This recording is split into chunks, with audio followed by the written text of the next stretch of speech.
Perang dingin terjadi akibat ketakutan blok timur dan blok barat dengan kekuatan satu sama lain.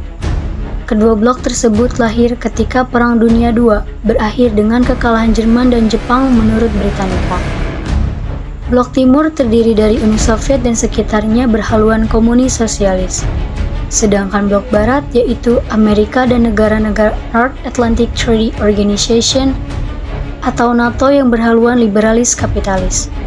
Uni Soviet membentuk pemerintahan sayap kiri pada tahun 1948 yang berisi negara di Eropa Timur yang dibebaskan dari Tentara Merah. Uni Soviet melindungi dirinya dari ancaman Jerman dengan membuat misi untuk tetap mengendalikan Eropa Timur. Oleh karena itu, Soviet bertekad untuk menyebarkan komunisme di seluruh dunia, yang mana paham tersebut sangat berlawanan dengan ideologi blok barat. Namun, di sisi lain, Amerika beserta Inggris takut Soviet akan mendominasi di Eropa Timur. Karena saat itu, partai-partai komunis berkembang pesat di Eropa Timur dan bisa saja mempengaruhi negara-negara lain di Eropa Barat. Perang dingin memberikan dampak dan perubahan konstelasi politik dan keamanan internasional tidak terkecuali bagi kawasan Asia Tenggara. Adanya perubahan tersebut menjadi tantangan bagi negara-negara di Asia Tenggara. Banyak permasalahan yang belum diselesaikan yang merupakan warisan dari Perang Dingin. Oleh sebab itu, negara-negara di Asia Tenggara harus merumuskan kembali kebijakan luar negerinya untuk menghadapi perubahan tersebut, membuat hubungan antar mereka menjadi dinamis. Hubungan antar negara di Asia Tenggara sangat dipengaruhi oleh pola amiti dan enmity di antara mereka. Selain itu, terdapat pengaruh dari negara-negara besar seperti Amerika Serikat dan Cina dalam kebijakan keamanan yang dibuat oleh negara-negara di kawasan. Hubungan internasional di Asia Tenggara pada masa Perang Dingin sangat diwarnai oleh rivalitas Amerika Serikat dan Soviet, memperebutkan pengaruh di kawasan ini. Pada era Perang Dingin, Amerika Serikat menjalankan kebijakan containment strategi untuk membendung gerakan komunis yang berkembang pesat di Vietnam Utara. Di bawah kepemimpinan Ho Chi Minh, Asia Tenggara muncul sebagai kawasan yang sangat diperhatikan oleh Amerika Serikat dalam kebijakan luar negerinya. Perkembangan Asia Tenggara dalam bidang ekonomi, teknologi, dan militer bukan satu-satunya faktor yang menguatkan Amerika Serikat untuk menjadikan kawasan ini sebagai prioritasnya.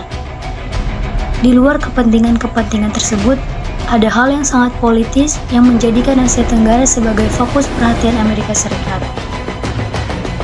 Hubungan luar negeri dengan Asia Tenggara yang selama ini stabil tidak memberikan jaminan kemudahan bagi Amerika Serikat dalam mengejar kepentingannya terhadap Asia Tenggara. Asia Tenggara tidak hanya memiliki arti penting dalam ekonomi, jalur laut, dan strategi semata bagi Amerika Serikat. Karakteristik kawasan Asia Tenggara yang dianggap potensial bagi berkembang biaknya kelompok terorisme sebagai musuh baru Amerika Serikat adalah hal baru yang sangat diperhatikan.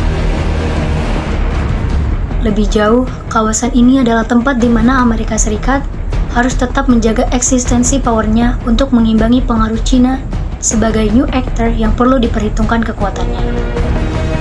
Meskipun situasi keamanan di kawasan Asia Tenggara saat ini dalam kondisi damai dan tidak ada konflik yang terlalu signifikan. Namun, tidak dapat dipungkiri kemungkinan adanya ancaman perang mungkin saja terjadi di masa-masa yang akan datang. Solusinya adalah penting melakukan peningkatan kemampuan militer dan pertahanan negara melalui kenaikan anggaran pertahanan setiap tahunnya.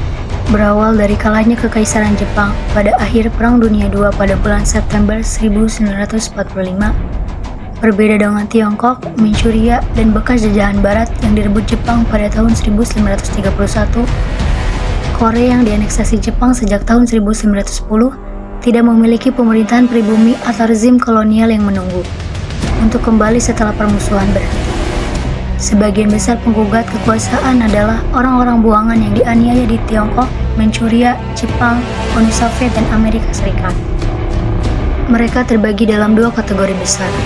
Kelompok pertama terdiri dari kaum revolusioner Marxis yang berkomitmen melawan Jepang sebagai bagian dari tentara gerilya yang didominasi Tiongkok di Manchuria dan Tiongkok. Salah satu orang buangan ini adalah seorang pemimpin gerilya kecil namun bernama Kim Il-sung, yang telah menerima beberapa latihan di Soviet dan diangkat menjadi di tentara Soviet.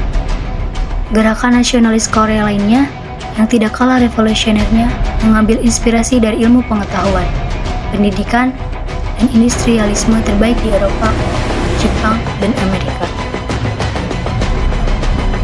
Studi kasus Perang Korea meliputi berbagai aspek, seperti Perang Korea Utara dan Korea Selatan, eskalasi konflik perang dagang Korea Selatan dan Jepang, dan upaya penyelesaian konflik saudara Korea Utara Korea Selatan pasca Perang Dunia II melalui diplomasi multi-track.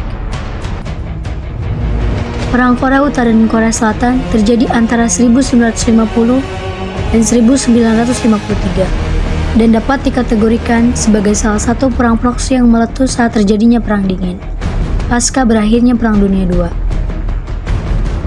Studi kasus ini mencakup peran Amerika Serikat dan Uni Soviet dalam konflik, serta analisis strategi perang yang digunakan oleh kedua negara. Berawal dari Perang Indochina yang lebih luas pada tahun 1940-an dan 50-an, ketika kelompok nasionalis seperti Ho Chi Minh Viet Minh yang terinspirasi oleh komunisme Tiongkok dan Soviet, pertama-tama melawan pemerintahan kolonial Jepang dan kemudian Prancis.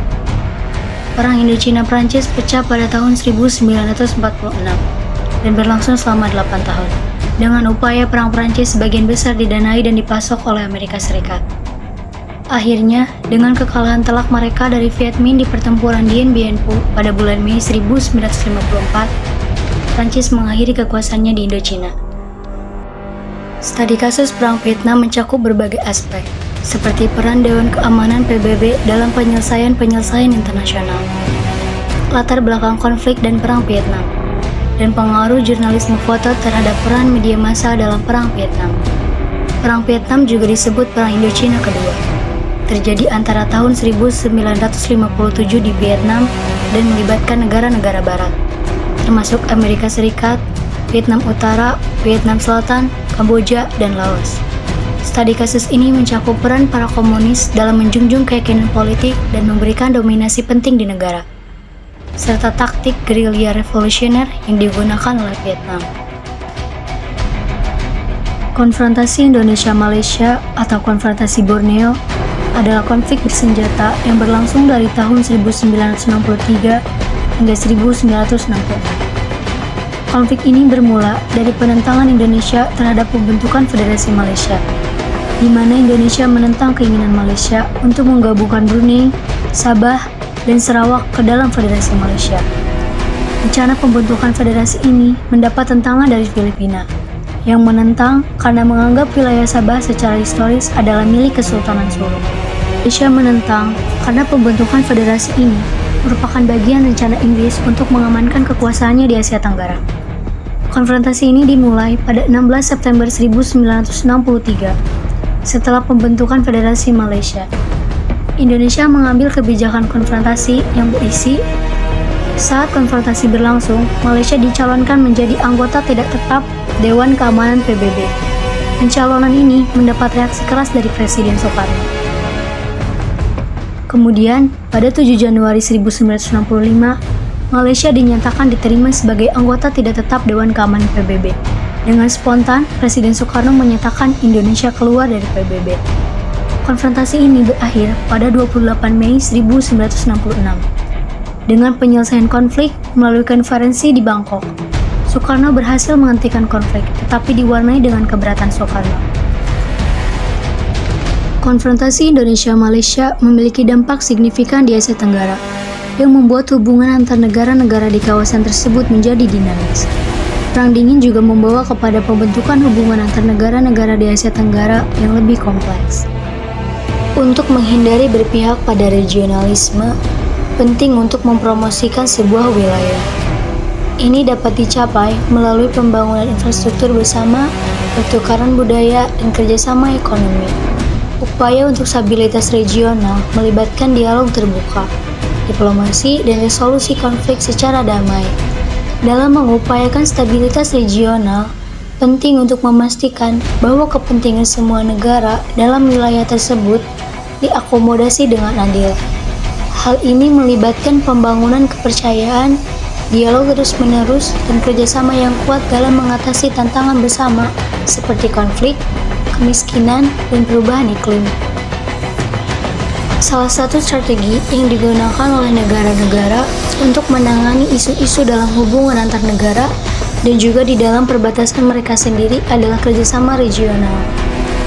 Negara-negara modern tidak dapat mencapai tujuan mereka untuk meningkatkan kesejahteraan hanya dengan mengandalkan potensi dan sumber daya yang ada di dalam perbatasan mereka. Diperkirakan bahwa kolaborasi dengan negara-negara lain, terutama yang berada di kawasan yang sama, akan mempercepat laju pembangunan di berbagai industri. Selain itu, diantisipasi bahwa kerjasama regional akan mengurangi kemungkinan konfrontasi antar negara yang sering berakhir dengan kekerasan. Diperkirakan bahwa adopsi iklim, hubungan yang lebih bersahabat, yang disebabkan oleh menurunnya konflik akan lebih mendukung inisiatif pembangunan nasional, terutama di bidang sosial dan ekonomi. Inisiatif untuk kolaborasi regional bukanlah hal yang baru di Asia Tenggara. Kolaborasi semacam itu berawal setidaknya sejak negara-negara di kawasan ini, kecuali Thailand, merdeka setelah Perang Dunia II. Namun, ASEAN atau Perhimpunan Bangsa-Bangsa Asia Tenggara saat ini merupakan kerjasama regional yang paling terkenal di Asia Tenggara. Sebaliknya, sejumlah organisasi regional di dunia ketiga telah gagal berkembang atau berkembang dengan sangat lambat. Ketidakberpihakan regionalisme dan upaya untuk stabilitas regional adalah isu yang penting di Asia Tenggara. Regionalisme dapat menjadi alat yang kuat dan penting untuk mengatasi segala konsekuensi saling ketergantungan dalam perdagangan dan investasi, keuangan, dan ketahanan nasional. Tetapi kekurangan regionalisme dapat menyebabkan konflik antar negara dan instabilitas regional. Untuk meningkatkan stabilitas regional, ada beberapa upaya yang dapat dilakukan. Pertama, kerjasama politik dan keamanan. Kerjasama politik dan keamanan di Asia Tenggara dapat membantu kestabilan dalam proses regionalisme. Negara-negara di Asia Tenggara dapat mengembangkan hubungan yang lebih baik dan menghentikan konflik antar negara. Yang kedua, integrasi ekonomi. Integrasi ekonomi yang lebih komprehensif dapat membantu meningkatkan stabilitas regional. Peningkatan perdagangan intraregional dan kerjasama ekonomi dapat membantu mengurangi ketergantungan ekonomi antar negara dan mengurangi risiko krisis. Yang ketiga, peningkatan kerjasama regional. Peningkatan kerjasama regional dapat membantu meningkatkan stabilitas regional. Negara-negara di Asia Tenggara dapat mengembangkan mekanisme kerjasama untuk meminimalkan risiko krisis dan untuk mengendalikan dan mengelola risiko yang muncul. Yang keempat, peningkatan ketahanan nasional. Peningkatan ketahanan nasional dapat membantu meningkatkan stabilitas regional. Negara-negara di Asia Tenggara dapat mengembangkan kekuatan nasional yang lebih kuat dan mengurangi ketergantungan ekonomi antar negara. Dan yang terakhir, kerjasama di bidang keamanan. Kerjasama di bidang keamanan dapat membantu mengurangi risiko konflik antar negara. Negara-negara di Asia Tenggara dapat mengembangkan sistem keamanan yang lebih kuat dan mengurangi risiko konflik. Dalam rangka mengurangi ketidakberpihakan regionalisme dan meningkatkan stabilitas regional, negara-negara di Asia Tenggara dapat mengembangkan kerjasama regional yang lebih baik dan mengurangi konflik antar negara.